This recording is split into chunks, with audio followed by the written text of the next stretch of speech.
To turn on text-to-speech in the settings of your Google Chromebook, click on the three dots in the upper right-hand corner of your open Chrome browser. Then go to the very bottom where it says Settings. And from there on the Settings page, you need to scroll to the bottom of the page where it says Advanced. Click on the Advanced menu and then look for the area that says Accessibility. It's towards the bottom, and you will go ahead and click on the On button, the arrow on the right-hand side, and click Open Select to Speech Settings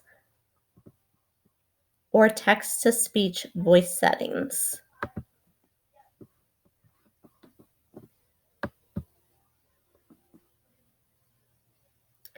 Here you can preview the rate of speed and the tone by clicking play.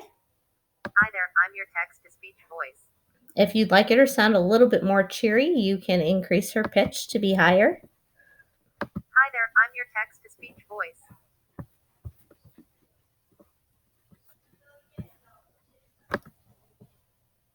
And from there, your settings should automatically save.